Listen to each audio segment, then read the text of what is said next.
disponible posteriormente en nuestro tablón, y quiero regresar a esa presentación con la que había iniciado la semana pasada. Recuerden, lo estamos haciendo ahorita, esta presentación del curso, del cómo y por qué vamos a llegar a este concepto, a esta noción de religión, para poder entender de qué va el pensamiento de Hegel, de qué va esta forma de hacer filosofía conocida como idealismo alemán. Para ser más óptima la presentación, voy a apagar el video, comparto pantalla y aprovecho para pues, darles la palabra por las dudas, los comentarios que pudieran tener.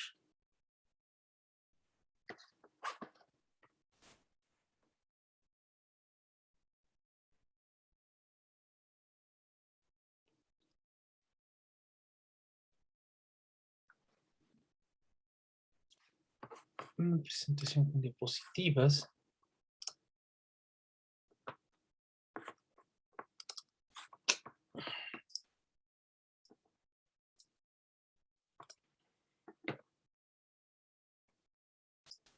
Ahí está.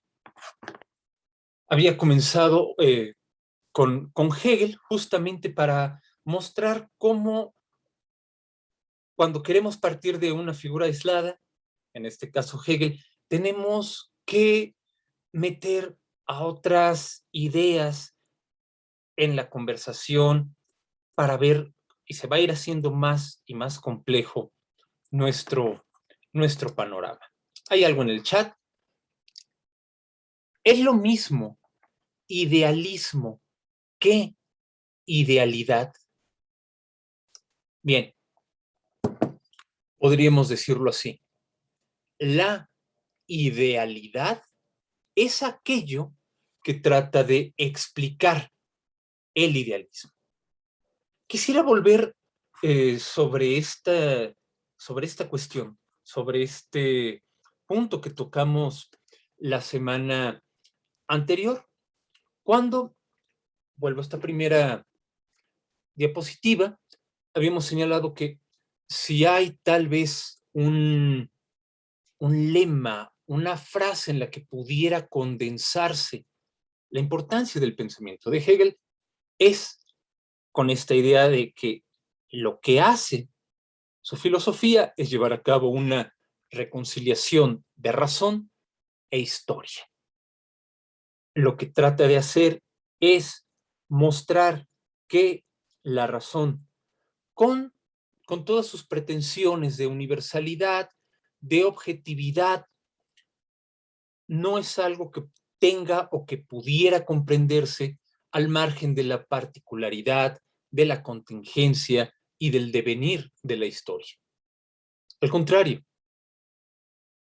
las pretensiones de universalidad de la razón, sus pretensiones de objetividad, de mostrar y explicar procesos de cambio, de construcción de conceptos, solamente puede hacerse, solamente puede llevarse a cabo en el horizonte de la historia. Es decir, solamente en el devenir, en el cambio, en la transformación, vamos a poder encontrar esas huellas, ese hilo conductor que es la razón.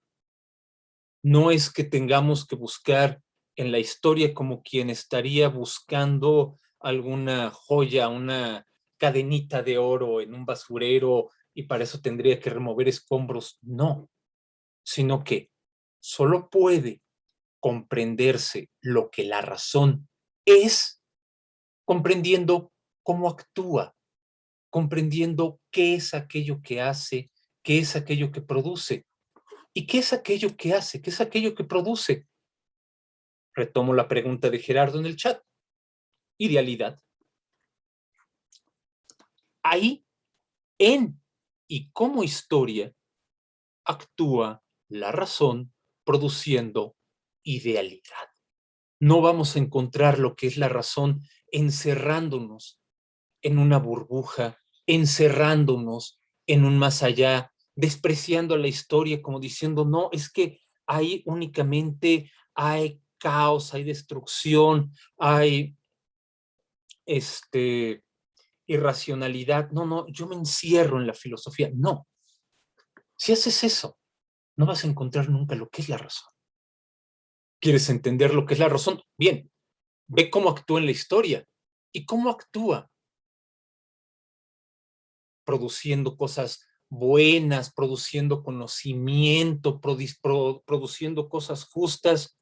No, no es una especie de genio benévolo, benevolente, así que miren, les traigo paz. No, la razón actúa en la historia produciendo idealidad. Ahí es donde tenemos que buscar. Ahí es donde tenemos que comprender lo que es. Que, ¿cómo pongo en esta cita de la filosofía del derecho? Esa es la tarea de la filosofía. Lo que es la filosofía es aprender el propio tiempo en pensamiento. Es decir, lo que hace la filosofía es hacernos conscientes de cómo el mundo en el que vivimos, en el que actuamos, en el que peleamos, lloramos, nos enamoramos, criticamos, es el resultado de nuestro propio hacer. Es el resultado de aquello que hemos hecho. Eso puede entenderse de dos maneras distintas, al menos dos maneras generales. Ahorita vamos a esa cuestión de la idealidad. Uno podría suponer que, claro, en la historia hay condicionamientos de todo tipo, económicos, sociales, naturales, y esos condicionamientos son los que determinan qué es aquello que se va a pensar. Son los que ponen no solamente las tareas, son los que ponen las herramientas y los elementos para que podamos construir teorías científicas, teorías sociológicas, teorías lingüísticas y también teorías filosóficas. Pero no es esa la manera en la cual Hegel piensa la reconciliación de razón e historia. No, no se trata de esa manera. No se trata de hacer de la razón un engendro, una condición o algo condicionado por factores históricos. Y en cuyo caso tendríamos que decir, por ejemplo, bien,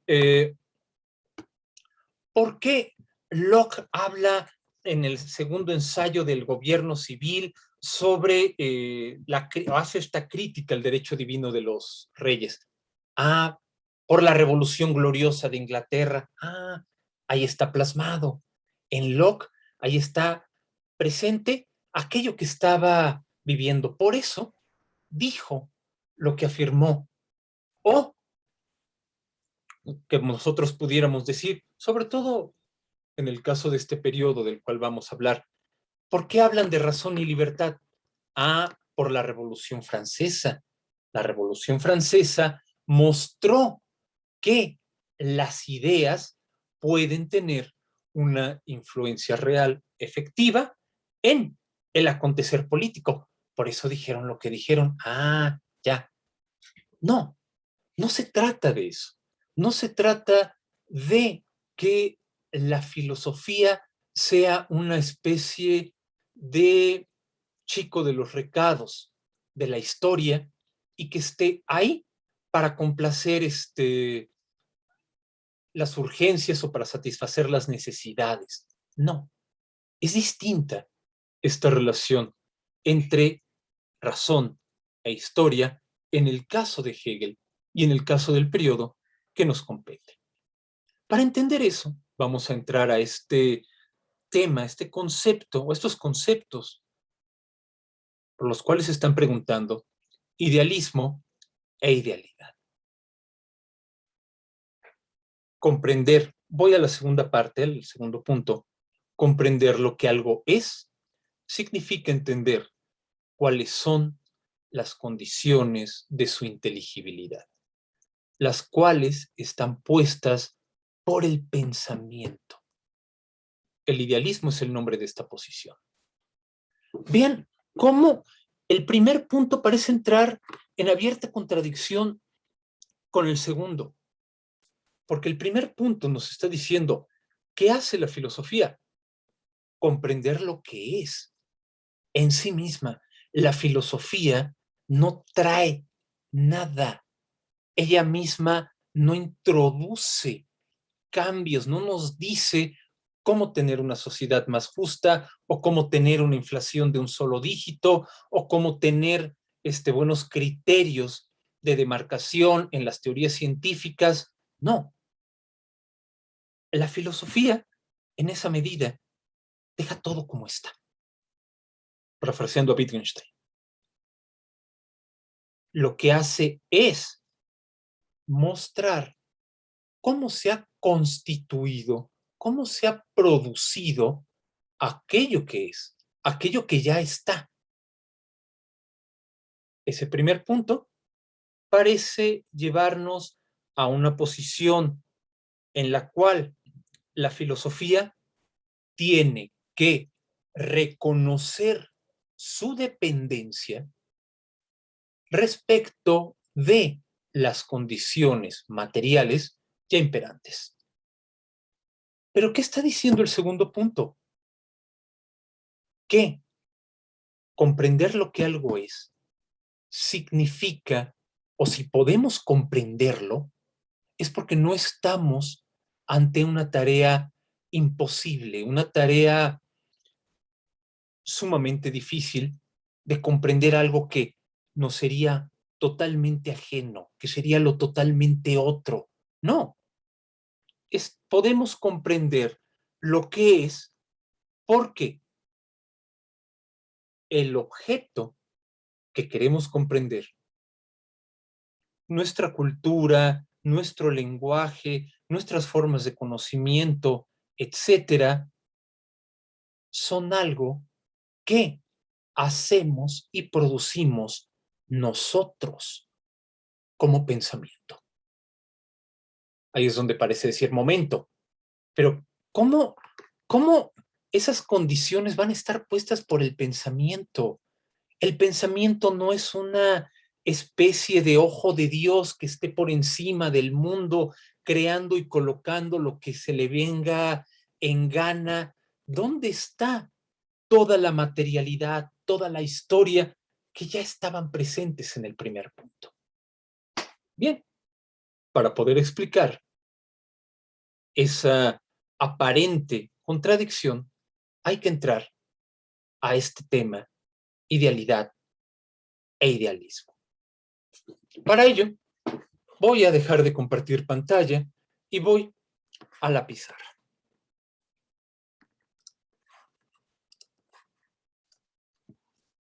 Tenemos aquí la pizarra. ¿Y de qué vamos a hablar? Bien, vamos a hablar de cómo trabaja, cómo opera el pensamiento. Vamos a partir de esa pregunta.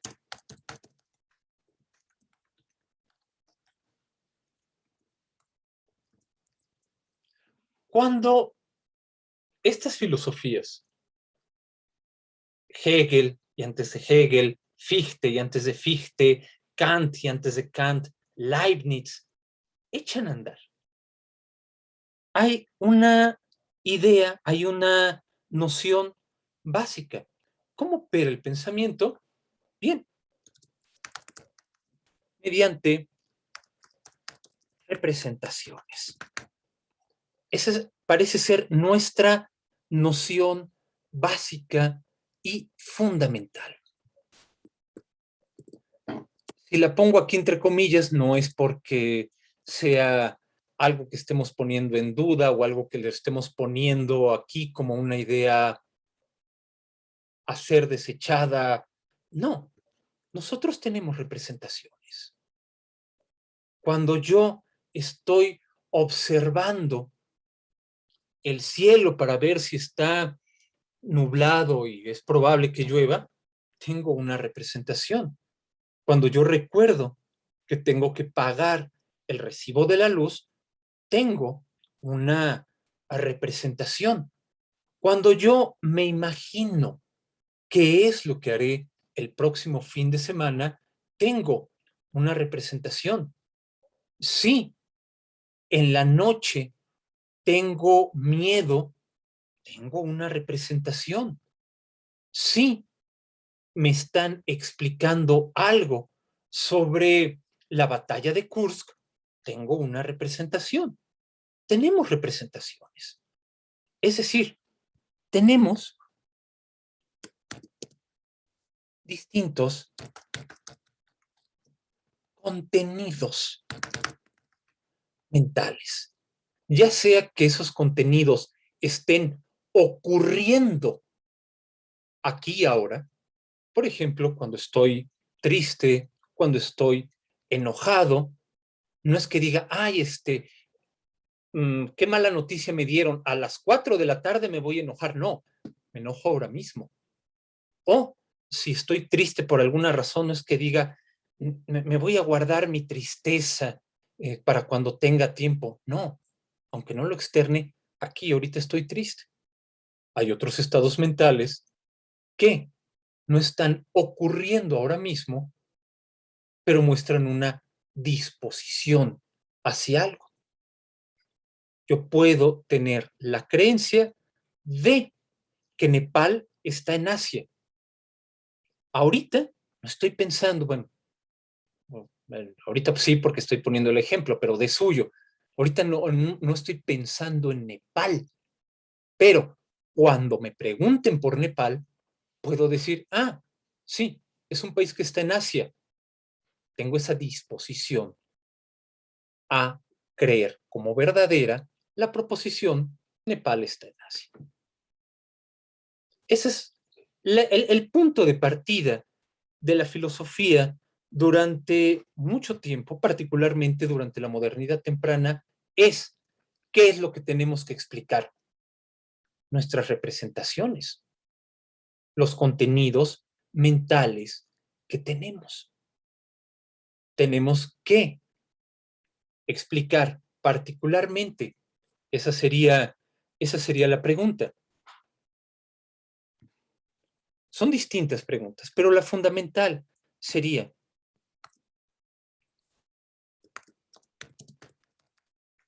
¿son verdaderas nuestras representaciones? Y si lo son, ¿por qué? ¿Por qué son verdaderas nuestras representaciones? Alguien podría decir, bien, nuestras representaciones son verdaderas porque coinciden con el objeto al que se refieren. Tú tienes una representación de un perro y mira, en efecto, estás percibiendo un perro que yo también puedo percibir, que la persona que está allá al fondo también puede percibir, etcétera. Ahí está. Ah, qué bien. Entonces, la correspondencia entre la representación y lo representado es el criterio para decir si una representación es verdadera. Sí, así es. Ah, oye, pero empiezan aquí a surgir distintos problemas. ¿Qué problemas? El primero, tal vez. Pero hay veces que las representaciones no coinciden con su objeto. Hay veces que yo me puedo representar algo, me puedo representar a una persona que está tocando la puerta o que está en la puerta porque veo su sombra, me asomo y no hay nada. Pues seguramente fue algo que pasó, eh, alguna sombra causada por un árbol, etcétera. Ay, ¿dónde se me fue la pantalla? A pesar.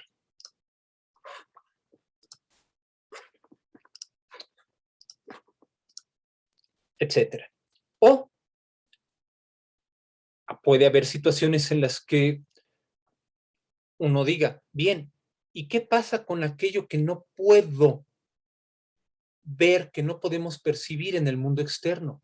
Por ejemplo, yo tengo una representación de Dios, puedo decir, yo creo en Dios, yo puedo tener una representación de la libertad, creo que la libertad define a los seres humanos y no hay nada, no hay algo que pueda ver, no hay algo que pueda encontrar en una radiografía o en un ultrasonido, etcétera. ¿Qué pasa?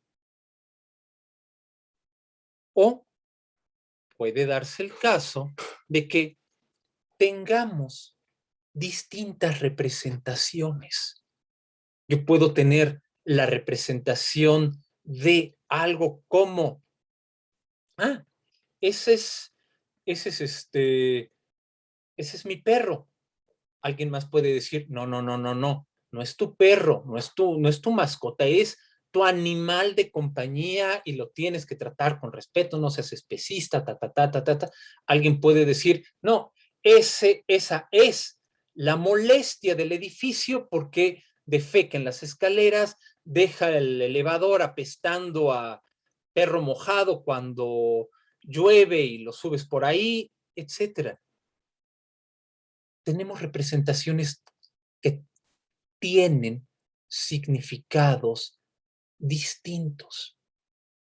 Si tienen las representaciones significados distintos, si son falibles, porque a veces pueden no corresponder a la cosa, o en ocasiones parecen no tener un referente objetivo y estable, cuando hablamos, por ejemplo, de la representación de Dios, de la representación de la libertad, entonces nos quedamos con la siguiente duda.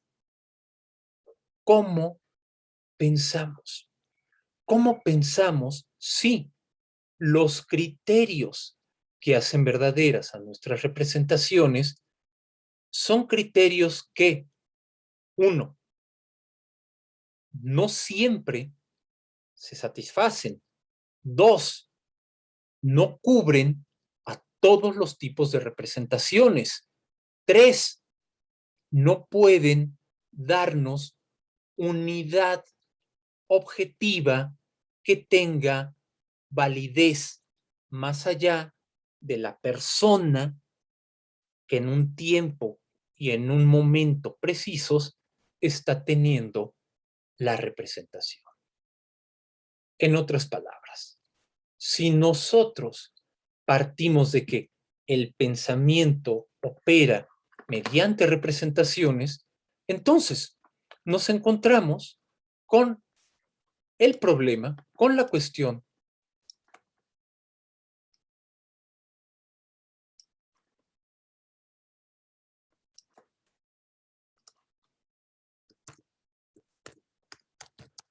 cómo explicar la validez de las representaciones. Es decir, cómo explicar que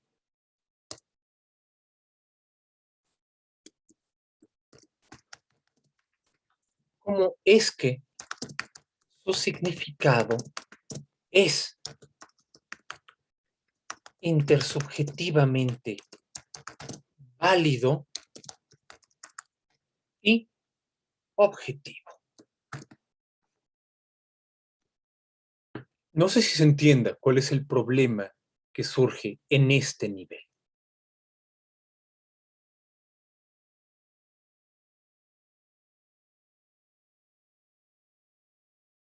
todavía no estamos en el idealismo, todavía no estamos en la idealidad, pero estamos ante el problema al cual las nociones de idealismo e idealidad tratarán de dar respuesta. Veamos en el chat. Sí, Joel, adelante. Ah, no sé si estoy entendiendo mal, pero este problema de representación es igual al problema de lenguaje, es decir, cuando hablamos de, por ejemplo, una cucaracha, el problema de que todos estamos pensando en diferentes cosas es literalmente el mismo problema o son dos problemas separados. Es, en buena medida, es el mismo problema, el problema de cómo podemos tener significados estables, cómo podemos movernos entre la polisemia. Es decir, cuando tenemos distintos significados, ¿cómo es que somos capaces de orientarnos? ¿Cómo es que podemos movernos entre la diversidad de significados que nos ofrece el lenguaje? El lenguaje es una manera, sobre todo, ahorita vamos a ver un poco más, una manera de resolver esta, esta dificultad.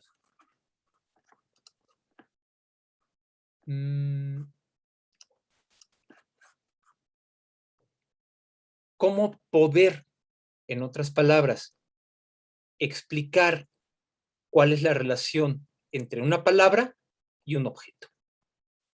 Y más en particular, ¿cómo poder explicar cómo podemos tener distintas palabras con distintos significados ante un mismo objeto?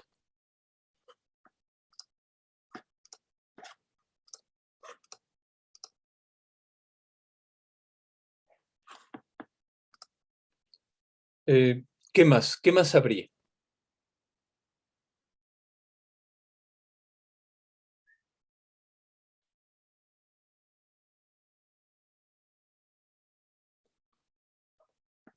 Déjenme ponerlo, déjenme abundar. Esto, esto que está, esto que está aquí, es, en este recuadro, esto es lo que tendría que explicar la representación.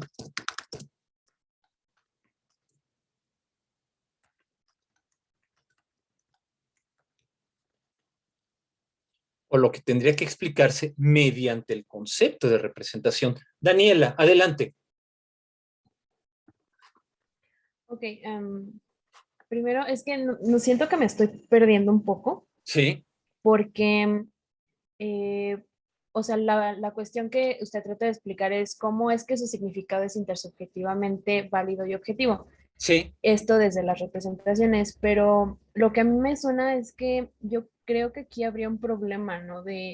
Por ejemplo, lo que está usted diciendo del perro, que, por ejemplo, para mí el perro es, no sé, un animal de compañía y es muy bonito y etcétera. así es. Pero pues a lo mejor para otro de mis compañeros es que a mí no me gustan los perros, para mí son desagradables y demás. Así Entonces, ¿no es. sería aquí que entre un problema como de subjetividad para cada persona? Porque pues yo puedo tener una representación muy distinta a lo que otros de mis compañeros tienen. Entonces, no sé, o bueno, tal vez ese es el objetivo del curso, ¿no? Que una palabra pueda como unir diferentes representaciones. Ujú. Ahí es donde estás viendo una duda, Daniela. Sí, Pregunto. sí, completamente. Ahí es Bien, donde no entiendo muy bien. entonces estás entendiendo perfectamente bien, porque ese es el problema que tiene el concepto de representación, que el concepto de representación no puede responder a la duda que tú estás manifestando. ¿Cómo podemos tener significados que sean intersubjetivamente válidos y que si son intersubjetivamente válidos, no es nada más por el consenso, no es nada más porque compartimos un mismo conjunto de tradiciones, no, sino porque compartimos una misma norma o criterio de objetividad. Si esa es tu duda, estás entendiendo perfectamente por dónde vamos. Ok, ok, creo que ya, ya O sea, más porque claro. no es que, perdón, adelante. No, o sea, sí, que era lo que yo veía, o sea, como no me estaba haciendo como mucha, ¿cómo decirlo? Lógica, porque yo dije "Es que no lo puede resolver", Es que pero, exactamente, ese es el problema. Lo que quiero que vean no es que yo los quiera convencer de que la representación trabaja. Lo que yo quiero hacer es justamente lo que estás viendo tú, Daniela. Lo que ven en buena medida Fichte, Hegel, Schelling, Marx, es el concepto de representación no trabaja, no explica lo que tendría que explicar.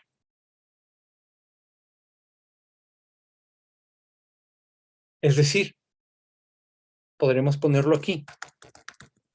Problemas, por eso lo estoy poniendo en un recuadro distinto, problemas con el concepto de representación.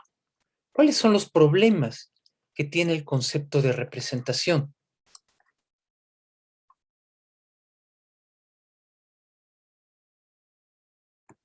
Y efectivamente, dice Fernanda, es justamente esa cuestión de la intersubjetividad y la validez de las representaciones a la que también Kant intentaba dar respuesta, ¿no?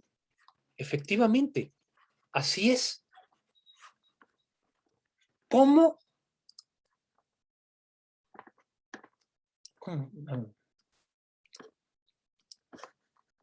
A eso vamos.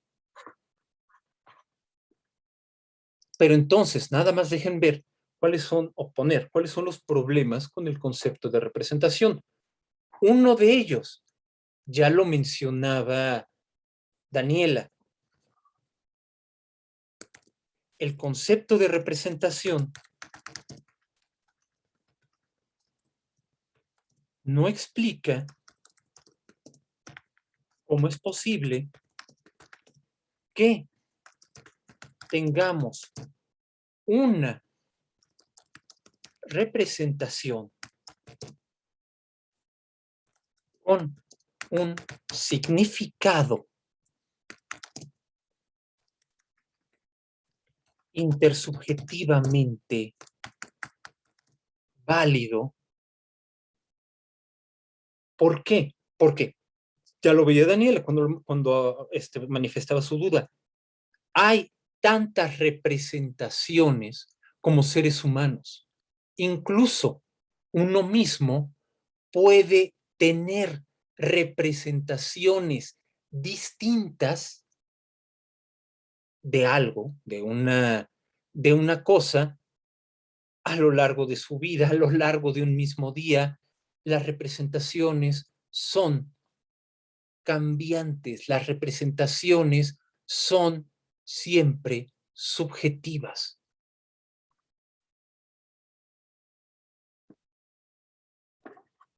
Es decir, podríamos ponerlo así, el concepto de representación no explica cómo es posible que a partir de representaciones subjetivas que cambian, cambiantes y relativas, pueda tenerse, suena mejor, una representación con un significado intersubjetivamente válido.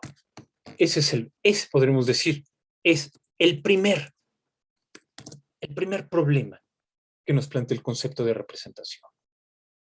Si hay tantas representaciones, es decir, hay tantos contenidos mentales como mentes, ¿cuál es la buena?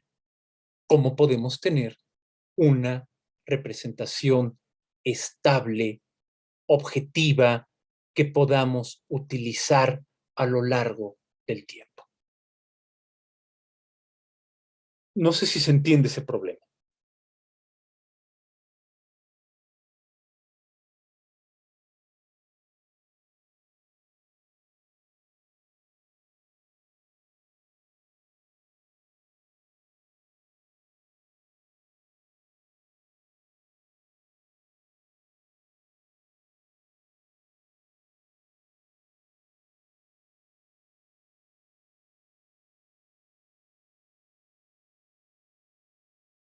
Si hay dudas, adelante. Sí, Francisco. Francisco Javier, adelante. Sí, yo tengo dudas con respecto al texto que nos mandó. Sí, Y es que, bueno, dice que Marx consideraba que Hegel tenía esta tendencia de implantar en el pensamiento un ente, pues, un componente teológico, ¿no? sí. Entonces, bueno, es que sí me surgió dudas con respecto del materialismo que plantea también, o sea, que plantea que existe, ¿no? Porque, o sea, surge de la experiencia, perdón, surge de la, ¿cómo se dice? O sea, está ahí la cosa dada y de repente surge el pensamiento, pero ¿cómo es que procesa el ser humano? ¿Es de la representación ahí? O Ah, no entendí la verdad. bueno, bien. Todavía no estamos ahí. Todavía no estamos ahí. Ahorita, para poder explicar justamente ese punto en conflicto entre Hegel y Marx, tenemos que pasar por esto. Pero lo vamos a ver, Francisco. Ok, gracias. Bien. Pero sobre esto, en particular, sobre este problema que plantea el intento de explicar cómo pensamos a partir del concepto de representación. A ver, ¿qué hay en el chat?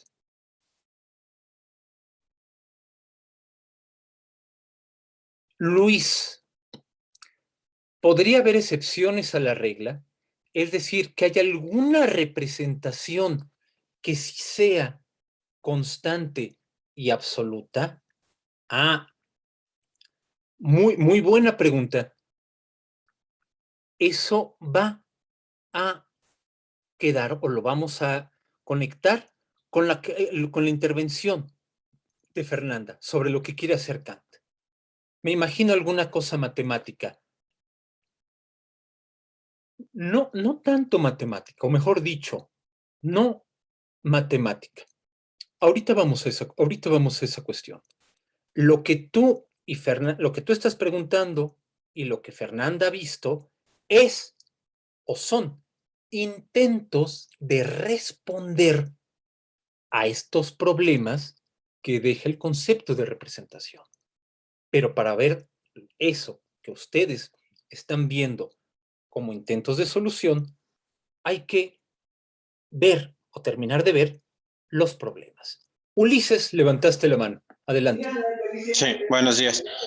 Mi pregunta era si, o sea, este planteamiento que nos está haciendo del problema de la representación es como la antesala para la respuesta que se da, bueno, de la exposición que se hace en la lectura que nos dejó, o sea, respecto de Exactamente. que, sí, para ya no seguirme más, porque yo veía que para allá apuntaba, ¿no? O sea, como este es como la antesala de la lectura y cómo se expone, o sea, la de la génesis histórica de Hegel y cómo la comprende Marx, pero esa era mi pregunta porque yo veía como que para allá apuntaba. Exactamente. Exactamente. Como veo que está esa cuestión de trasfondo, dejo de compartir la pantalla un segundo para ir justamente a la lectura de apoyo que quedó.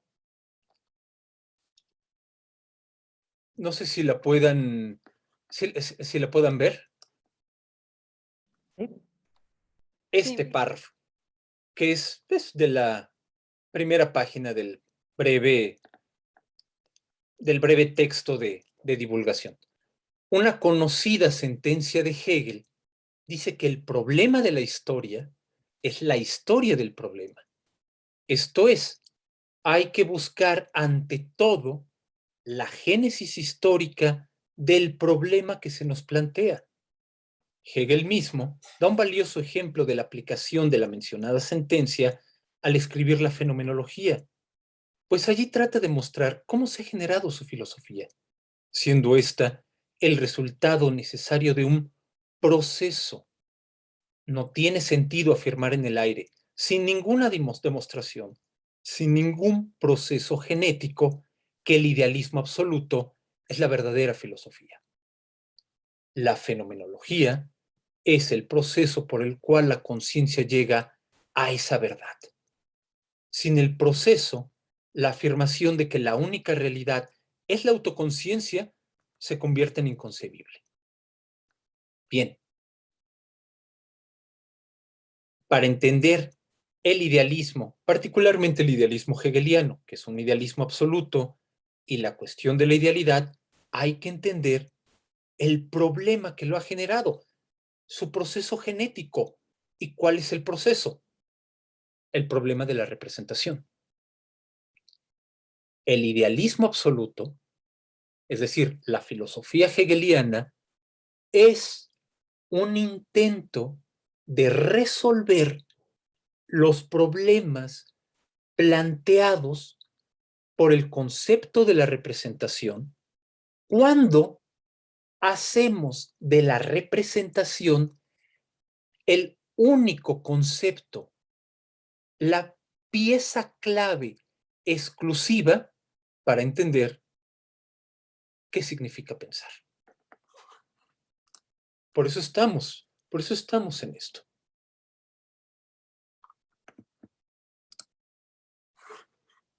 Ojo, no es decir, no es sugerir que, para Hegel no hay representaciones. Sí, sí las hay. Lo que no podemos hacer es, a partir de la representación, explicar cómo opera el pensamiento. El problema no es si hay o no representaciones. Las tenemos. El problema es que mediante ellas no podemos responder de manera satisfactoria a esta pregunta: ¿cómo opera el pensamiento? ¿Por qué? Porque cuando tomamos a la representación como hilo conductor, nos vamos a enfrentar con distintos problemas. Ulises, adelante.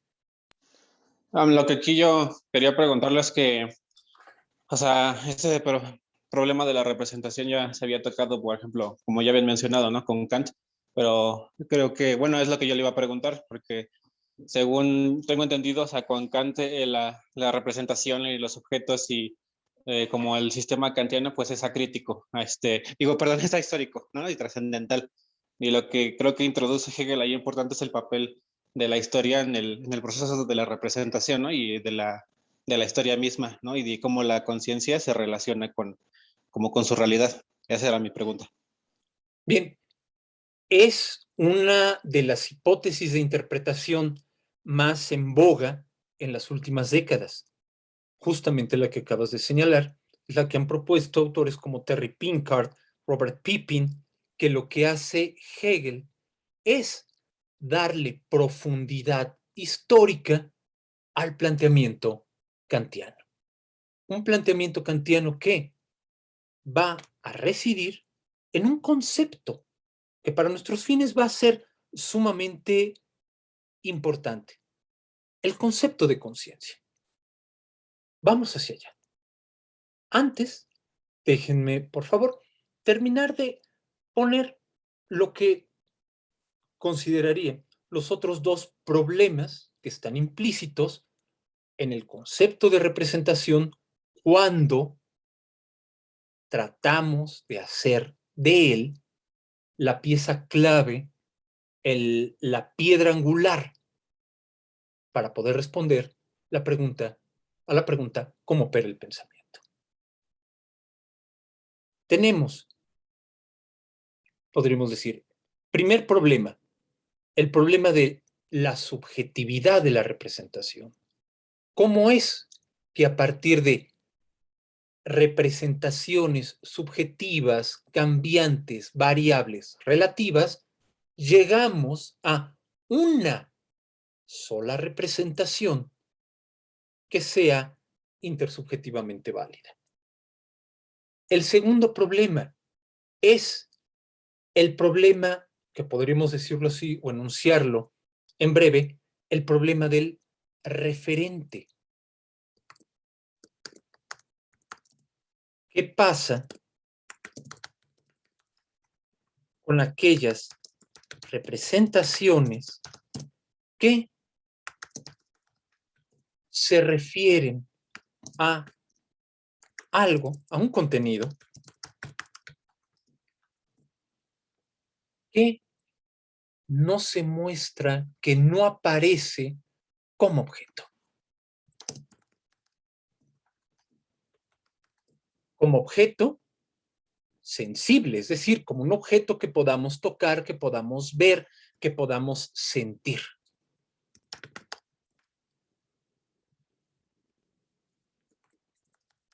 Dios, el alma, la libertad, lo bello, etcétera. Tenemos representaciones que se refieren a Dios, al alma, a la libertad, lo bello, pero ¿cómo explicar esas representaciones? ¿Cómo darles validez? Un momento, Javier. ¿Cómo darles validez si no es algo que nosotros encontremos como un objeto dentro de nuestra experiencia sensible? ¿Cómo explicarlas? ¿Qué hacemos con esas representaciones? Sí, Francisco, Sí, adelante. justamente ese apartado era más o menos lo que quería preguntar, ¿no? O sea, si la cosa en sí es al ver la cosa en sí, o sea, surge la idea, o bueno, el pensamiento, o sea, ¿cómo es que lo percibimos? O sea, digamos que la cosa en sí es una cáscara, ¿no? Así lo describe. Y entonces es como de, o sea, ¿cómo entonces es lo que percibimos si no es, digamos, un algo sensible, ¿no? Bien, aún no estamos en el concepto, en la cuestión de cosa en sí, pero quitando la cosa en sí, quiero retomar la importancia de tu comentario precisamente para señalar qué pasa, que ese es el problema.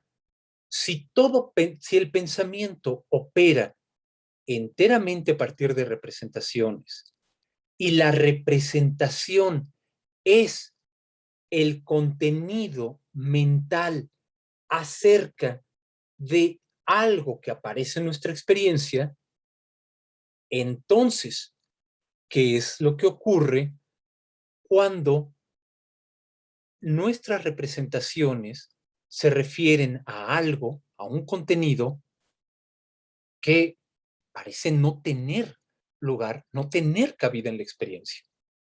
Tenemos entonces, como pregunta, tenemos entonces que prescindir de las nociones de Dios, de la libertad, del alma, de lo bello, porque no son algo que podamos representar, o las dejamos como lo irrepresentable, que parece ser una solución, pues, apropiada.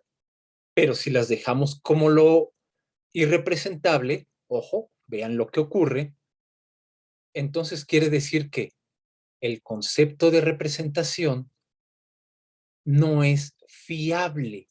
No podemos tener confianza en él al momento de explicar cómo opera el pensamiento. Parece ser que se abre ahí o asoma una especie de escepticismo, un escepticismo que pone en duda la posibilidad de que seamos capaces de explicar de manera exhaustiva y satisfactoria cómo opera el pensamiento. Es decir, si uno quiere salvar, por decirlo así, conceptos como la libertad, como Dios, el alma, diciendo, es que están más allá de la representación, no son representación. Oye, pero entonces, esa es la pregunta que podríamos plantear. ¿Cómo explicamos cómo opera el pensamiento? No, pues a lo mejor no podemos. A lo mejor estamos ante una empresa que de inicio está condenada al fracaso.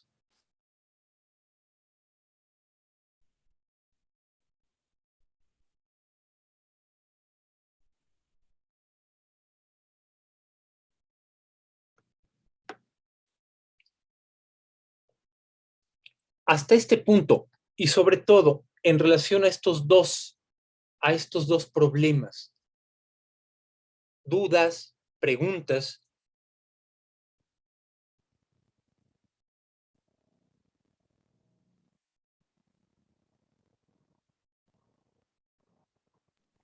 Jorge, ¿podrías repetir, por favor, lo que mencionaste ahora o cuando entres más al tema sobre lo que mencionaste de Pippin y Pinkert, ¿sí? Sobre Hegel. Si quieres, cuando entres más al tema. no, lo puedo repetir Gracias. rápidamente. Lo que había mencionado es que autores como Robert Pippin, Terry Pinkert, lo que han señalado es que la mayor contribución filosófica de Hegel habría consistido en darle profundidad histórica al planteamiento kantiano. ¿En qué consiste o en qué consistiría esa profundidad histórica? Bien, para que pueda poco a poco hacerse comprensible, tal vez sería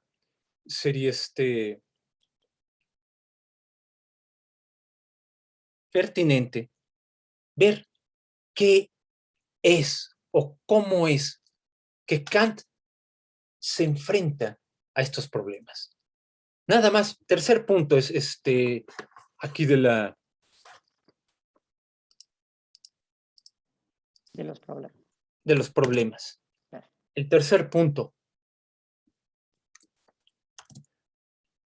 Si la representación es causada por algo externo a la mente del sujeto o a la mente del sujeto,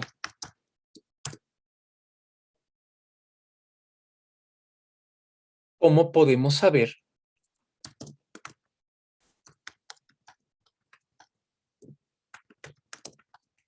si la representación es correcta?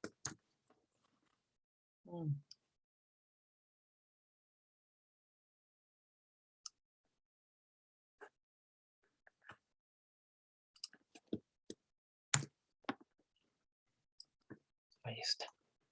Es decir, para que haya representación, o al menos buena parte de las representaciones, sobre todo cuando las representaciones se refieren a estados sensoriales, a estados perceptivos,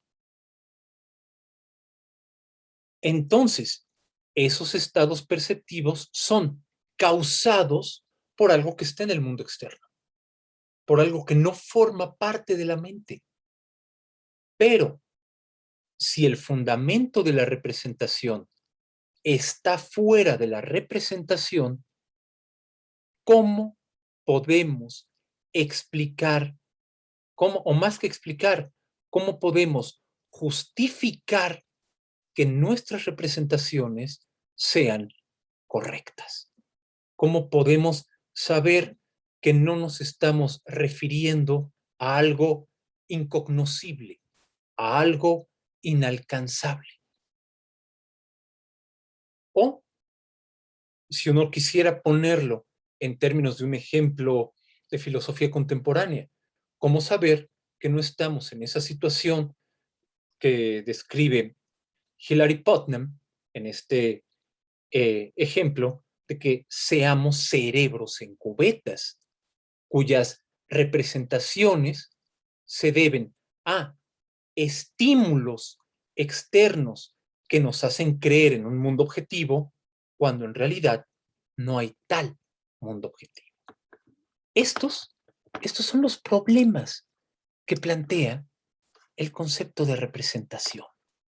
Ojo, que no se nos olvide, son los problemas que plantea cuando queremos hacer del concepto de representación el fundamento explicativo o el fundamento para explicar cómo opera el pensamiento.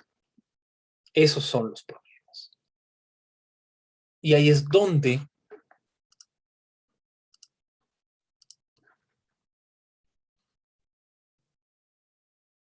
hay una respuesta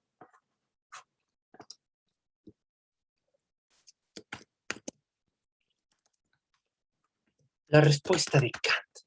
En buena medida, la filosofía crítica kantiana tiene, entre otros elementos de importancia y de valor, el haber tratado de resolver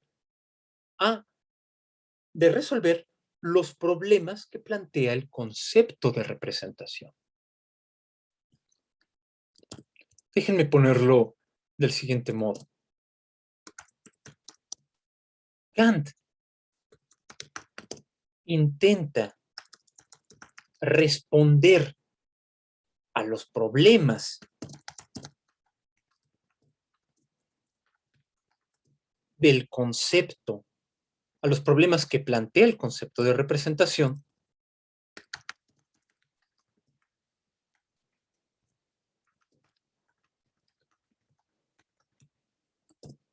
sin prescindir de la importancia de la representación.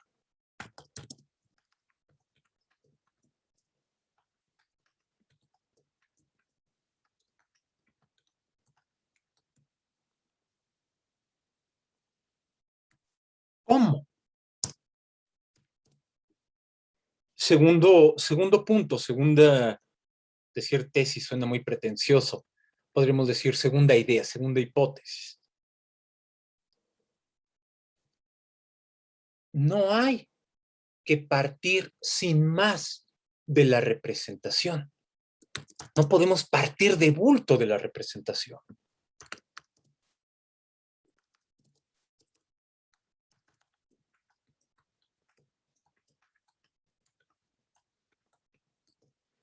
Sino de la actividad productora de representaciones.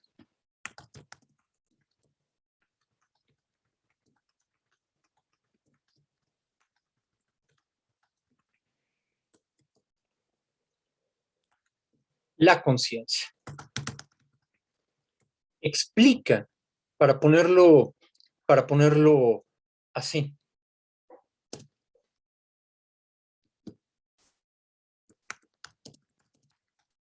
Si se explica la estructura de la conciencia, se podrá explicar cómo trabajan las representaciones.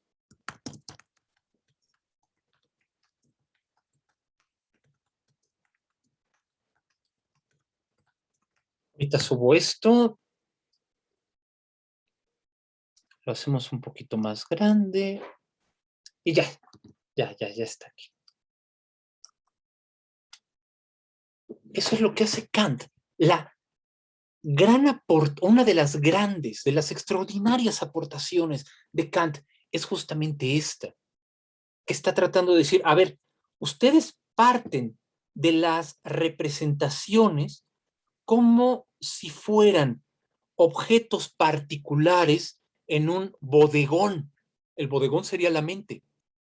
Y lo que tratan de hacer es, a partir de esos objetos particulares, de esas cosas particulares, entender cómo están entrelazados, cómo están ligados, qué relación guardan entre sí.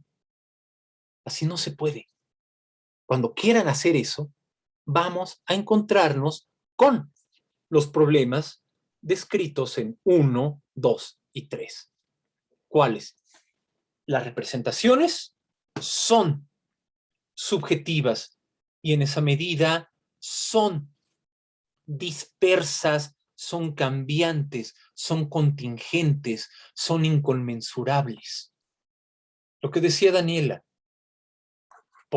alguien puede tener la representación de un perro como un animal, como algo peligroso, alguien como un animal de compañía que le permite sobrellevar una depresión, etcétera, alguien como un objeto que puede presentar en exposiciones caninas y que le permiten ganar medallas y dinero, etcétera. Las representaciones son múltiples, son heterogéneas, son dispersas. ¿Cómo haces un significado intersubjetivamente válido?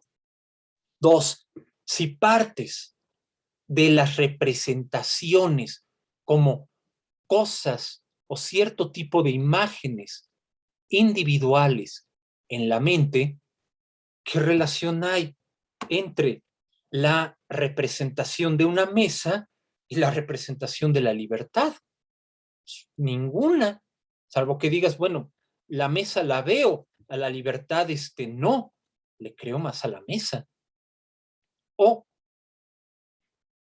cómo estar seguro de que esas representaciones individuales efectivamente están representando de manera correcta aquello a lo que se refieren y no son solo imágenes vagas e imprecisas que copian a un objeto, que tratan y fracasan de copiar a un objeto que esté en el mundo externo. Lo que hace Kant es decir, momento, lo que tenemos que hacer es explicar cómo se producen esas representaciones, cómo es que son el resultado de la conciencia. ¿Qué hay en el chat?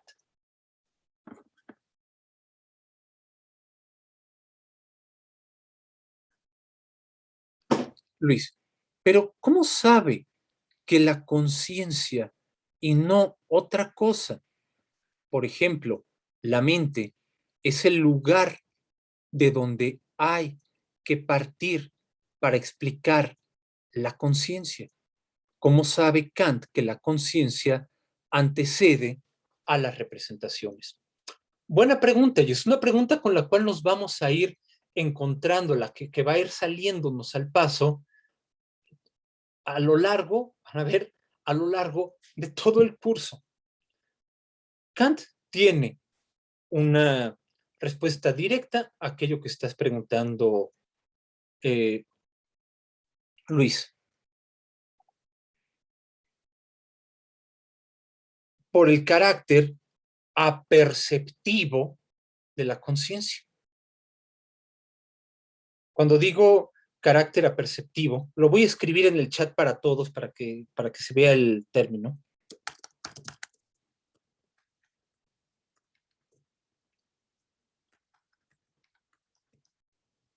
Por el carácter aperceptivo, hombre, me lo cambió.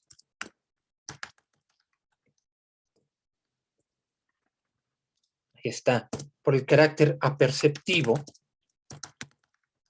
de la conciencia. Parece ser que no hemos dado una gran respuesta. ¿Qué es eso del carácter aperceptivo? Bien, apercepción significa caer en la cuenta de, ser consciente de algo. Tal vez todavía se utiliza, o cada vez se utiliza menos. Antes era un término se utilizaba más, aparecía incluso más en el habla cotidiana. Oye, ¿y ya pagaste el mantenimiento? Ah, qué bueno, no me había apercibido de ello. O, le acabamos de mandar un oficio para apercibirlo de que no ha cumplido con sus obligaciones, etcétera. La percepción, o para ponerlo, lo pongo aquí, en el chat. La percepción es, vamos a ponerlo así, caer en la cuenta de un objeto. La apercepción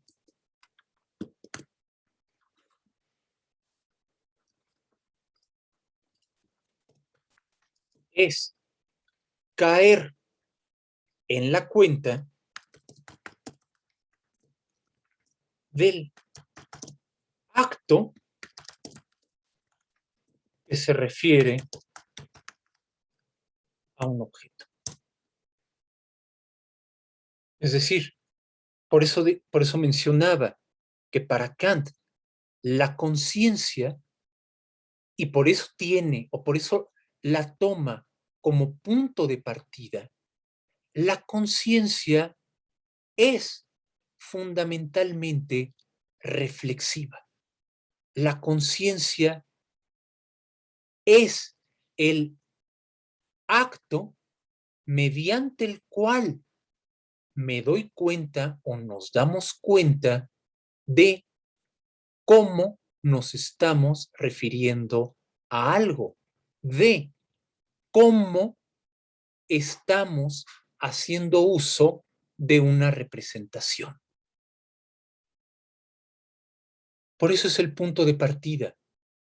Mientras que todo objeto siempre nos puede remitir a otro objeto, cuando veo, por ejemplo, a un perro, puedo decir, ah, caray, ese perro se ve muy fino, muy bien cuidado, muy bien alimentado como para ser un perro callejero.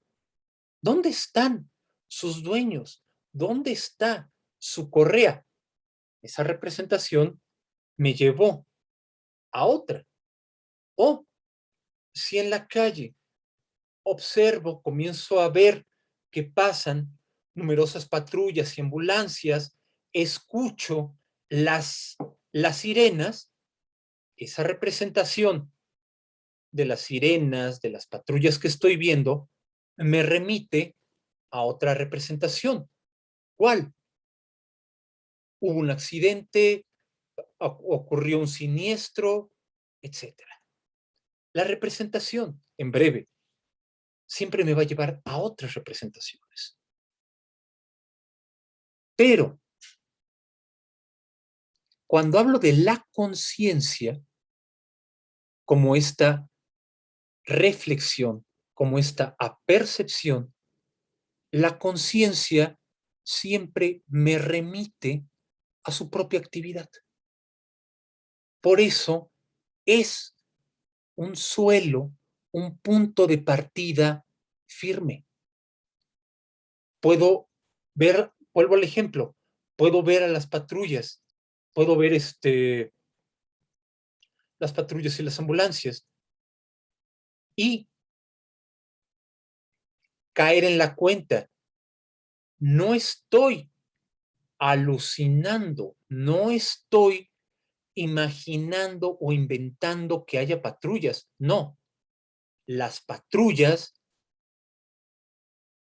aparecen en un acto perceptivo.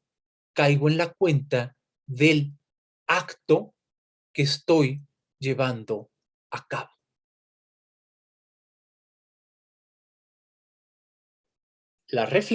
Podremos decir, cuando nosotros nos referimos u observamos el carácter aperceptivo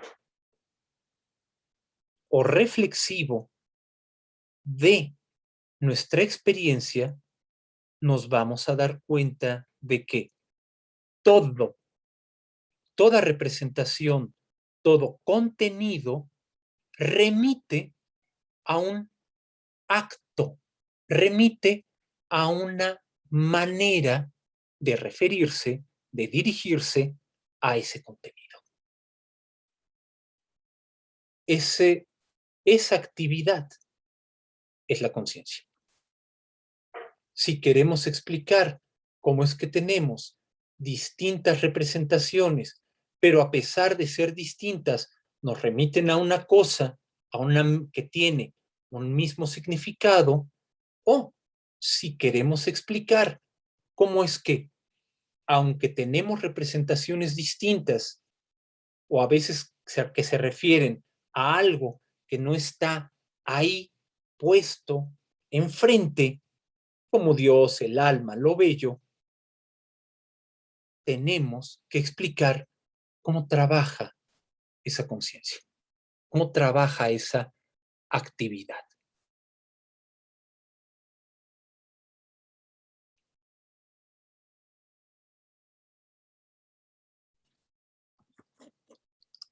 ¿Dudas, preguntas?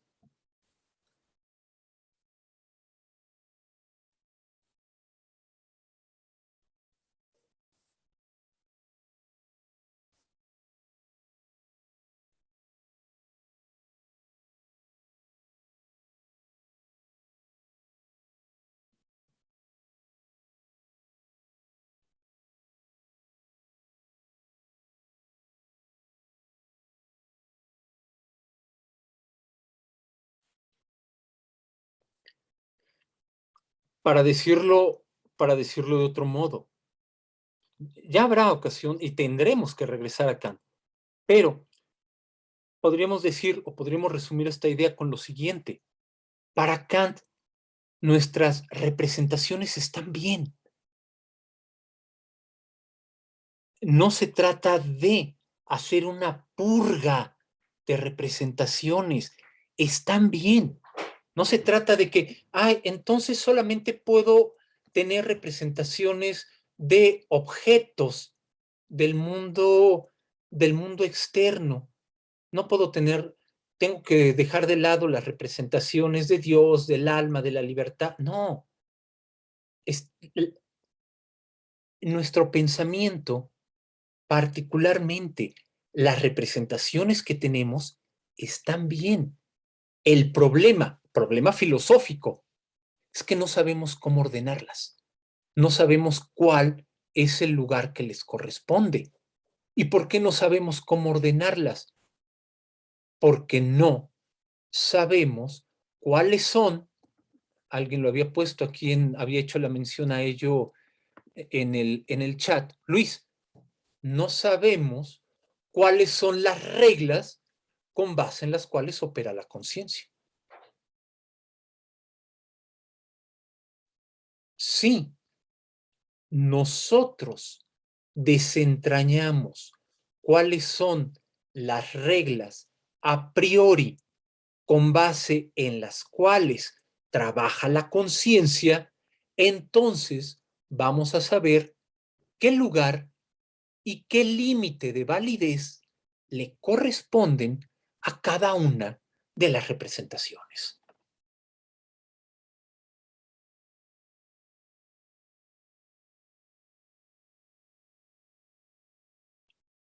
Y vamos, ese es todo el proyecto crítico. Si ustedes lo ven bien, ¿cuántas críticas hay? Crítica de la razón pura, crítica de la razón práctica, crítica, es más, vamos a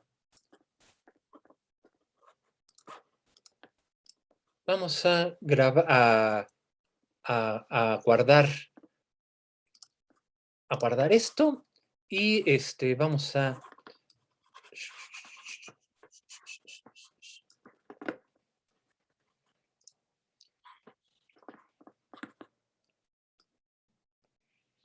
ahí está.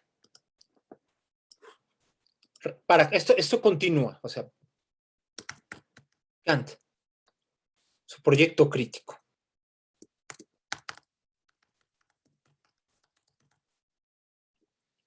¿Y qué tenemos?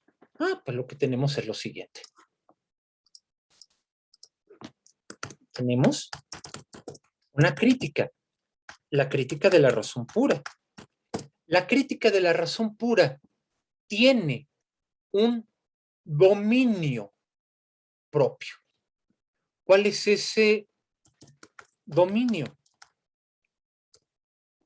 Su dominio es la naturaleza, entendida como todos aquellos fenómenos que son susceptibles de ser pensados acorde a leyes. Y nada más está la crítica de la razón pura, no, también está la crítica de la razón práctica. Que también tiene su dominio. ¿Cuál? Es la libertad. Es decir, cómo aquella capacidad de crear sus propios fines. La libertad no está condicionada por una ley natural, no se refiere a objetos. Su ámbito es la voluntad. ¿Y qué fines se pone la voluntad? Los que ella quiere. Ella produce sus propios fines. Y aquí es donde va a señalar. Todas tus representaciones que se refieran a... Aquí van las representaciones acerca de objetos del mundo externo. Yo tengo una representación de perro, bien, puede ser explicada por la crítica de la razón pura, lo colocamos en el dominio naturaleza. Yo tengo la representación azufre, también va aquí. Yo tengo la representación volcán, aquí va también. En la crítica de la razón práctica, cuyo dominio es la representación, aquí van, cuyo dominio es la libertad, perdón. Aquí van las representaciones acerca de quiénes somos, acerca de quiénes somos en tanto sujetos libres.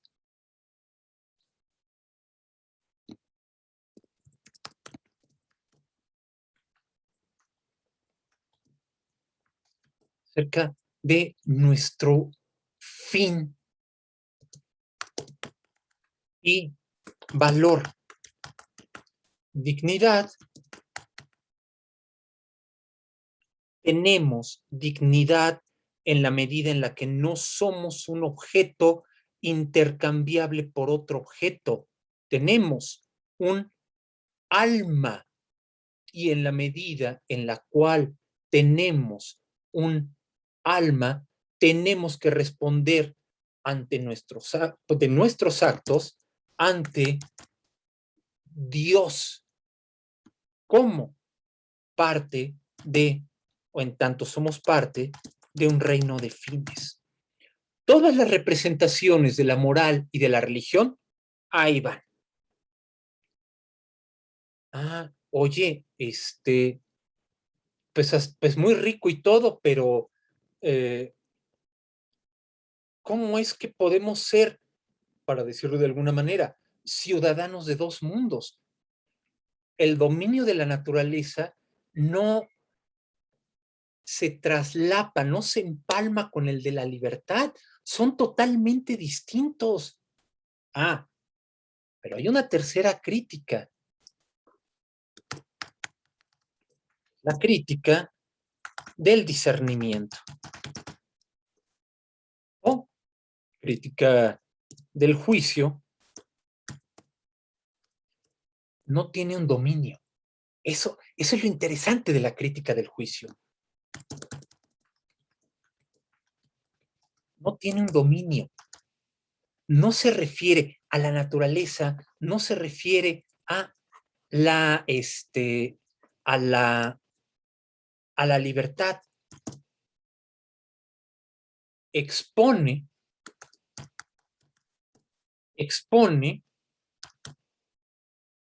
una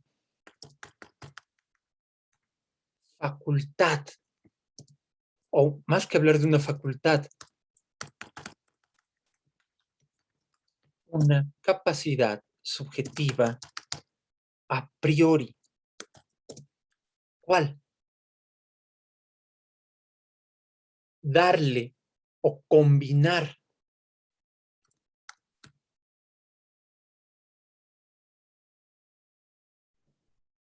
combinar no es la palabra. La de darle armonía a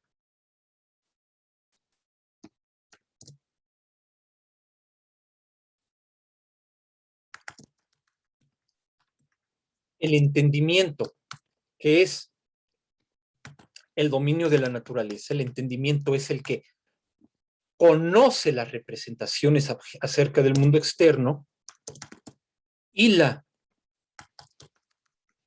libertad.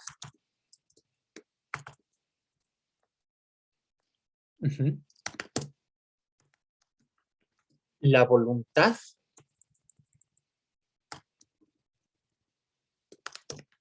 que se da así la propia norma. Si hay juicios acerca de lo bello, acerca de la teleología, tanto en la historia como en la naturaleza, es decir, la idea de que hay una finalidad, de que hay un punto al que vamos a llegar, un destino que se tiene que cumplir. Bien, entonces quiere decir que hay una facultad que le da armonía a estas dos, que las pone en relación sin mezclarlas, sin revolverlas o combinarlas. Es una actividad que coordina naturaleza y libertad sin confundirlas. Es la que crea el equilibrio entre una y otra. No, era al revés. Oh, hombre, perdón, ya lo borré todo. Aquí van todas nuestras representaciones de lo bello, de lo sublime, de una providencia que opera en la historia, de un sentido que opera en la naturaleza. Vean qué hizo Kant. Nos permitió conservar todas nuestras representaciones, pero dándoles orden. No todas, no van juntas como en un bodegón, no. Nuestras representaciones ocupan cada una, o ellas, ocupan un lugar preciso dependiendo del dominio en el cual se mueve la conciencia.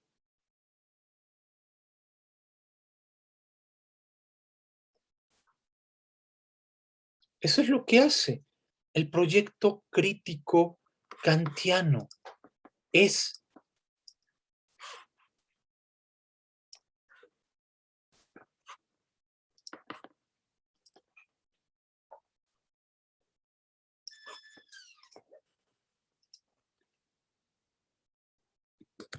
muestra el carácter arquitectónico o muestra la arquitectónica, el orden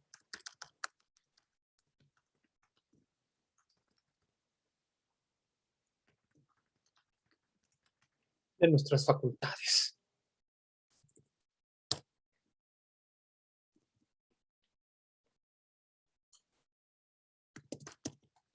Y con ello, el orden de nuestras representaciones.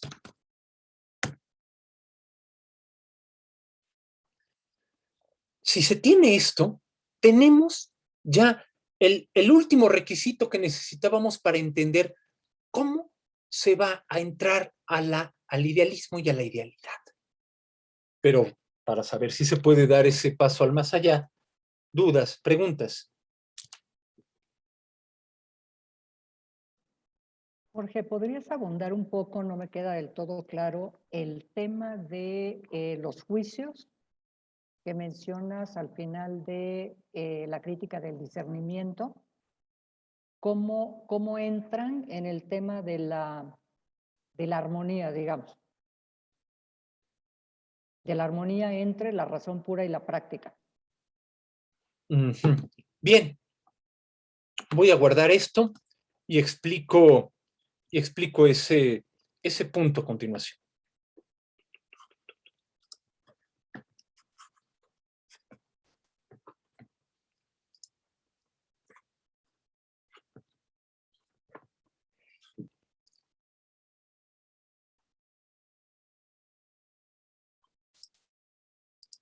El punto básico que tenemos que recordar aquí es el siguiente. Para Kant, pensar es juzgar. Básicamente, pensar es juzgar. Eso no quiere decir, ay, mira, y fulanito de tal, no se lavó la boca, o mira, él predica la austeridad, pero se compra sus plumas Montblanc, etc. No. Cuando digo que para Kant pensar es juzgar, es lo siguiente.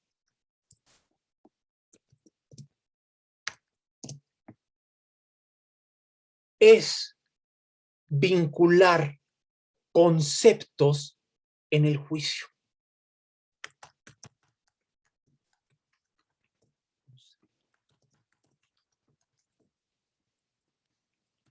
Cuando estoy señalando el perro es un mamífero, no estoy copiando una imagen o no es que esté produciendo mi mente una imagen interna de un objeto externo. No, estoy llevando a cabo una actividad judicativa, es decir, un juicio. Y en el juicio, ¿qué es lo que hago? Unir, sintetizar conceptos. ¿Qué quiere decir eso? Porque es importante para nuestros fines. Bien, es importante por la siguiente razón. La conciencia no es una entidad. No es una entidad sobrenatural.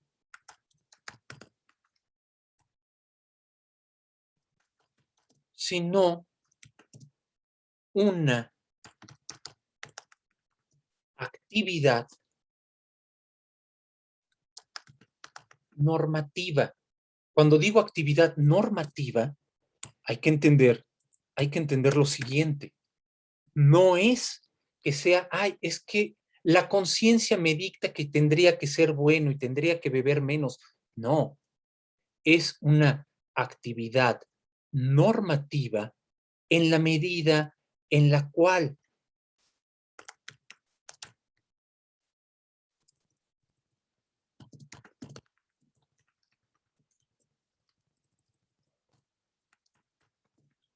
la cual consiste en producir juicios. Cuando yo le mencionaba esta situación a Luis, de por qué partir de la conciencia, de por qué partir directamente de ella, y yo le respondía, porque la conciencia es implícitamente reflexiva, es aperceptiva, lo que quiere decir es que si la conciencia es la actividad que consiste en producir juicios, entonces ser consciente de sí mismo, cuando estamos hablando de autoconciencia,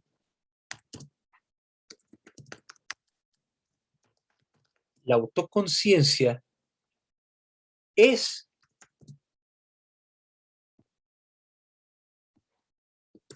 apercibirse, es decir, caer en la cuenta de las reglas mediante las cuales formamos o se forman los juicios. En ese sentido es normativa.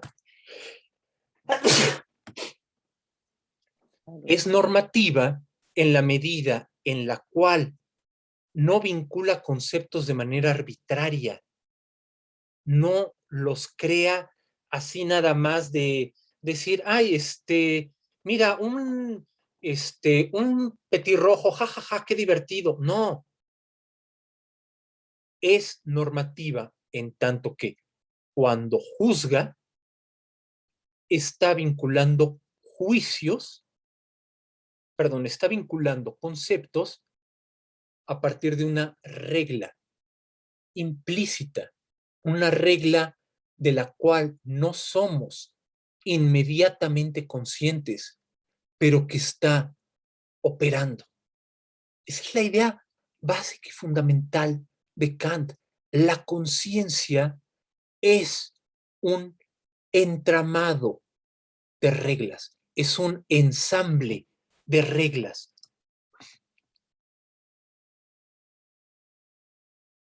Gracias, Luis.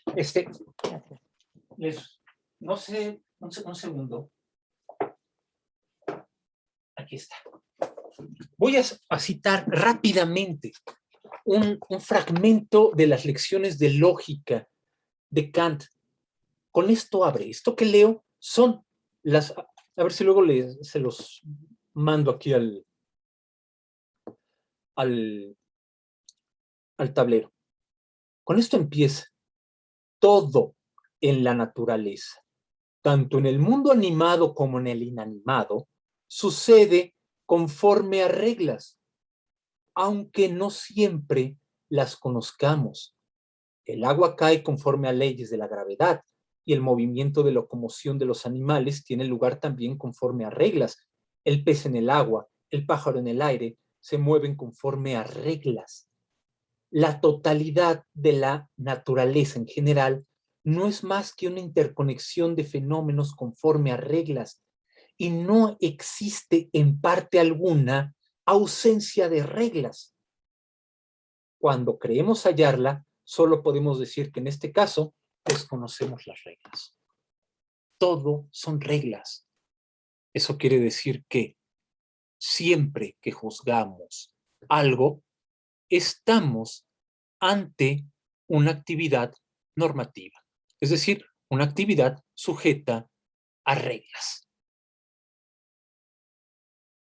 Ser autoconscientes es apercibirse, caer en las reglas mediante las cuales formamos juicios. Es así como, vean, volvamos a los problemas de la representación que habíamos mencionado anteriormente. Como con esto, con este señalamiento, resolveremos los problemas 1 y 3. ¿Tenemos distintas representaciones? Sí. Cada quien tiene una representación distinta. Si yo les pregunto, les digo a ustedes, imaginen un escarabajo. pues cada quien va a tener en su mente un escarabajo distinto. A lo mejor uno está pensando en alguna representación del escarabajo que del antiguo Egipto, a lo mejor otro más está pensando en un ciervo volador, otro en un escarabajo rinoceronte, otro en un escarabajo Goliat, qué sé yo, no lo sé, pero sí podemos reconstruir las reglas que ya están operando para que todos nos formemos la representación escarabajo. Para formar la representación escarabajo, forzosamente tienes que usar conceptos. En este caso, el concepto de escarabajo. Y para usar ese concepto en un juicio, forzosamente tienes que usar una regla. Si explicamos cómo trabaja, cómo eres consciente de las representaciones del perro, del escarabajo, forzosamente estás usando la conciencia. Y si usas la conciencia, forzosamente usas reglas. Ese es el punto de Kant. Podemos poner esto como segundo.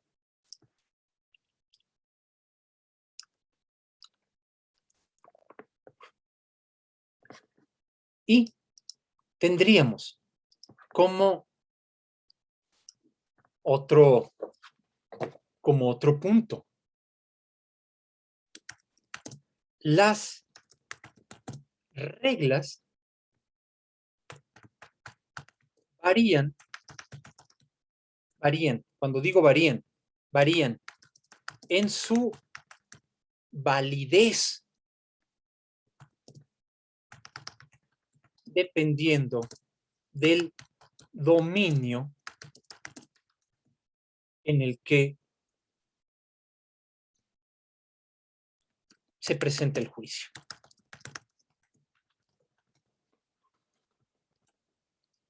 Es decir, no son las mismas reglas las que están operando cuando estoy haciendo un juicio sobre un objeto del mundo externo que las reglas que están operando cuando hago un juicio moral. Son reglas distintas. En ambos casos hacemos un juicio, pero son reglas distintas. Cuando hago el juicio en el ámbito,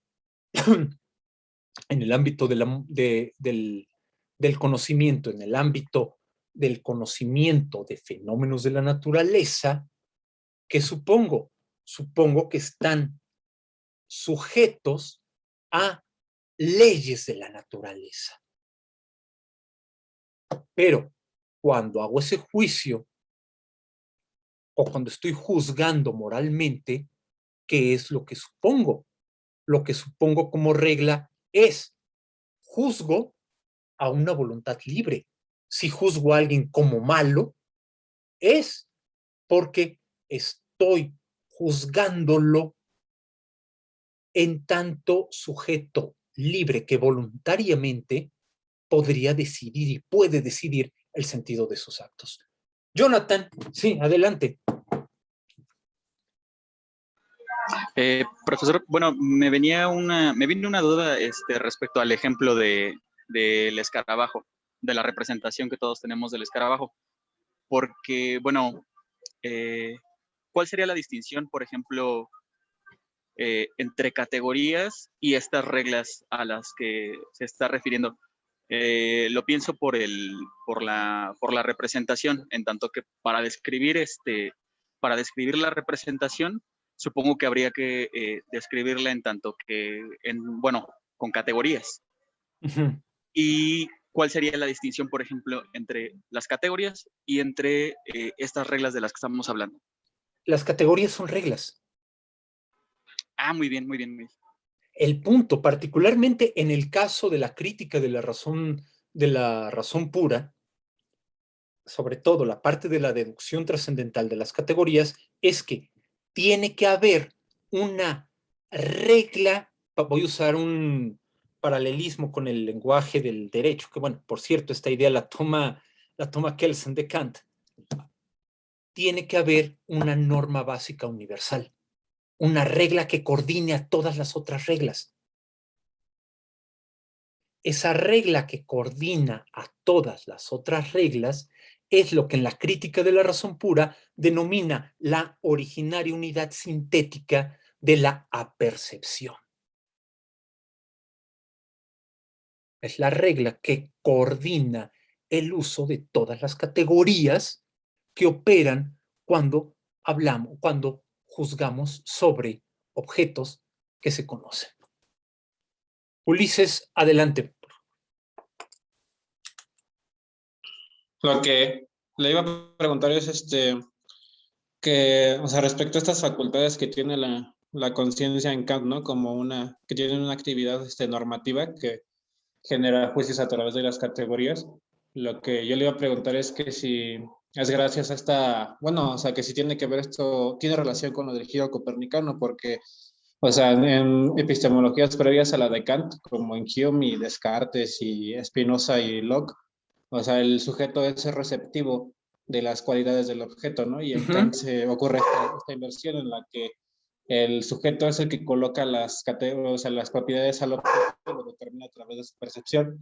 Entonces yo quería preguntar si, gracias a este giro que hace Kant, es que se puede contemplar de esta manera ahora a la conciencia y a los objetos como en esta actividad reflexiva en la cual la conciencia determina el objeto, a diferencia de las epistemologías previas y cómo esto tiene, bueno, cómo lo retomaría posteriormente Hegel. Esa era mi pregunta. Muy bien. Muy bien. Podría, a la intervención que hiciste, así es, en efecto, esto que estamos viendo expresa lo que es el giro copernicano y nos permite precisarlo. El giro copernicano no es simple y llanamente, ponemos al sujeto en el centro. Bueno, sí, pero ¿qué es sujeto? Lo que ponemos en el centro es a esta actividad normativa. No es poner el sujeto porque uno diga, se pone la voluntad de dominio, el antropocentrismo. Momento, no. El punto es, ponemos en el centro al sujeto porque es lo que podemos explicar. Si ponemos a cualquier otra cosa, no seríamos capaces de explicar nuestro entorno. No podríamos explicar, a final de cuentas, qué hay, cómo pensamos lo que hay. No. Si ponemos en el centro al sujeto, significa poner en el centro esta actividad de hacer juicios. ¿Y qué creen? Esa actividad está sujeta a reglas y podemos hacerlas explícitas. Si podemos hacerlas explícitas, entonces podemos explicar cómo trabajan y cómo se distinguen nuestras representaciones.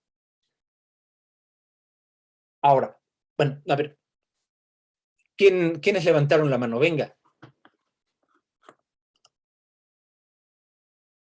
Fernanda y después Ulises. Sí, yo quería preguntar que no me queda muy claro cómo es que Kant, digamos, puede asumir, plantear o pues tener la certeza de que estas reglas son las mismas en todo sujeto. Quería preguntar un poco si eso proviene también de la percepción o pues sí, cómo es que puede estar seguro de que las reglas no varían de sujeto a sujeto. Muy bien. Y me va a permitir, si ahorita voy contigo, Ulises, me va a permitir retomar esto que estaba preguntando, la pregunta final de Jonathan. Todo esto que estamos viendo, ahora sí que, ¿cómo afecta al mal? ¿Qué tiene que ver con Hegel? Bien, el punto es que para Kant, así trabaja nuestra psicología. Así está compuesta nuestra mente. Por eso no lo podemos poner en duda. Quien se observe encontrará que así trabajan los procesos psicológicos de nuestra mente. Ahí es donde Hegel, y antes de Hegel, Schelling, y antes de Schelling, Fichte, por mencionar solamente a los más sobresalientes, van a decir, oye, a ver, espérame, que aquí hay un problema. Me estás hablando de una actividad normativa. Uh-huh. Pero si esa actividad normativa es ella misma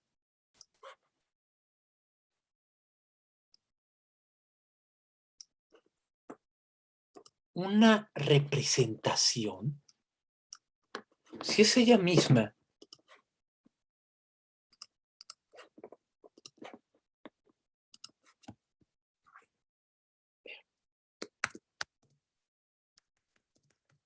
si esa actividad sale, cuando digo sale, quiero decir, es reconocida a partir de una representación ¿de qué?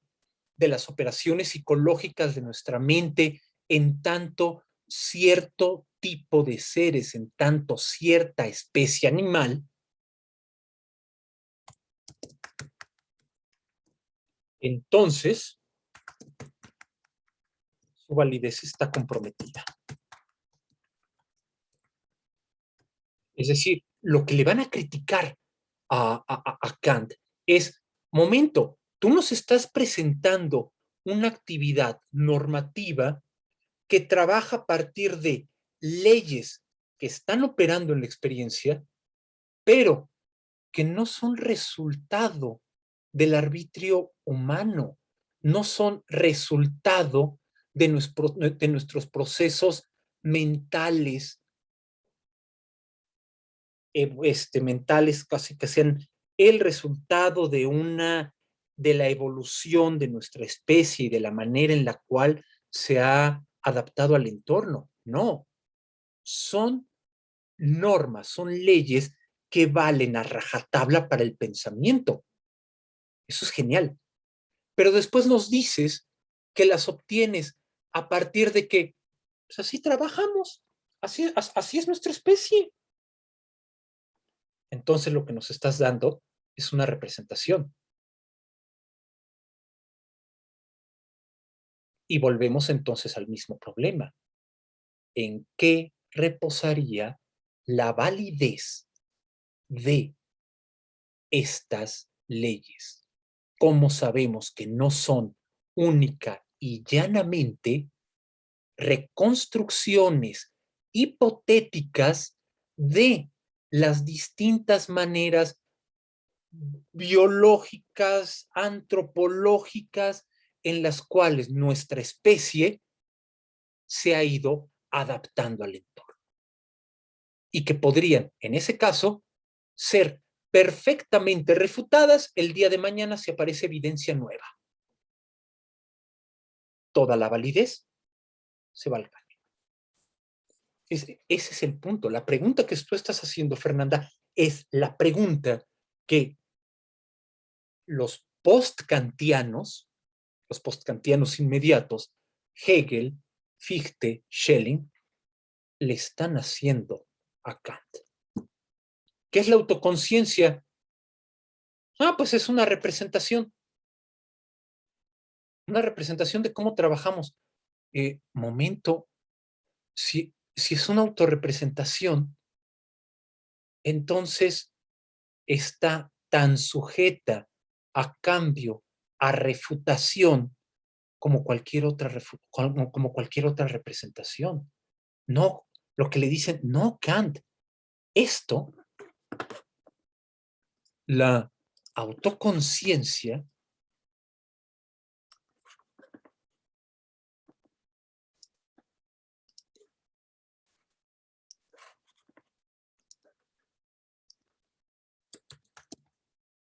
no puede ser una representación, entre otras. No puede ser una representación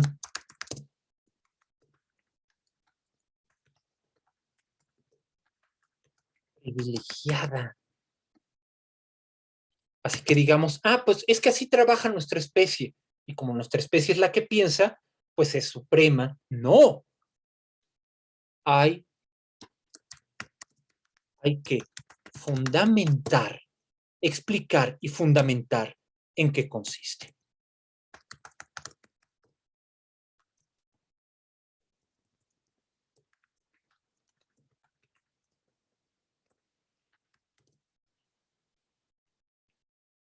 Esta que acabo de poner aquí, esto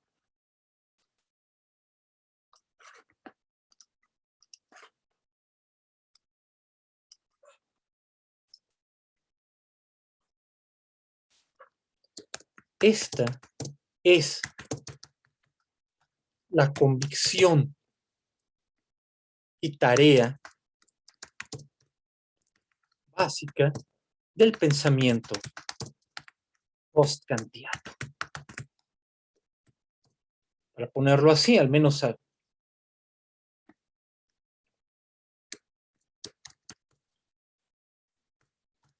Jacobi, Reinhold, Fichte, Schelling, Hegel, Novalis, Hölderlin, Friedrich Schlegel,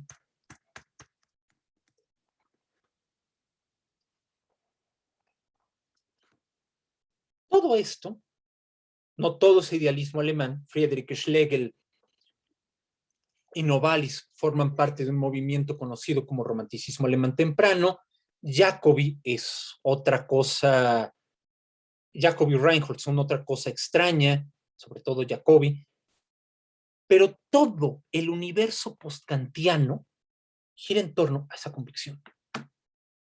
El problema, y creo que ya se los decía, que lo ponía Schelling en una carta a Fichte, Kant nos dio la conclusión, la autoconciencia, pero no nos ha dado las premisas.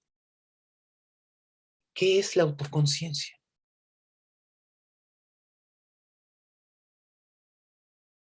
Bueno, perdón Ulises, ya se nos acabó el tiempo, también perdón,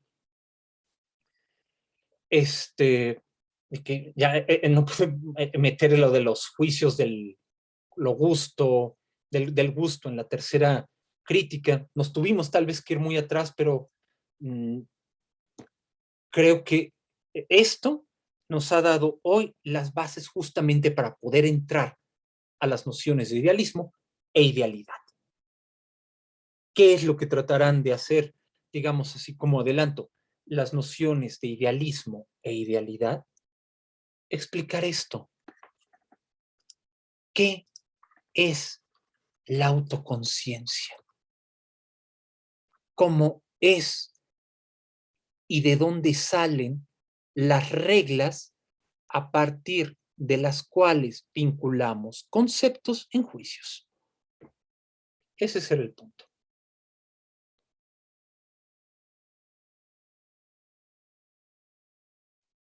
Y continuando con esto, pasaremos a la cuestión de, ahora sí, de idealismo e idealidad. Fue tal vez regresarse demasiado, pero creo que valdrá la pena.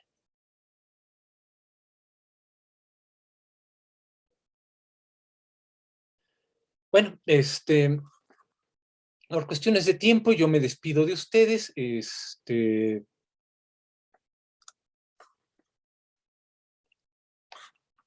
Subo la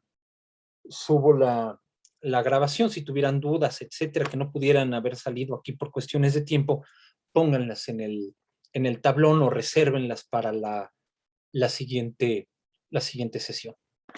Muchas gracias, que se encuentren muy bien, que tengan un feliz inicio de semana. Hay una lectura para la próxima clase. Lectura, sí, de apoyo. Ya la pensé, va a ser de Manfred Frank sobre esta cuestión que estamos viendo. Es, les digo, de apoyo por propio, en sentido estricto, no es. Bueno, tómenla como lo deseen, así que sea como una lectura autorregulada. Nos vemos para la siguiente sesión. Gracias, profesor. Hasta luego. Hasta luego.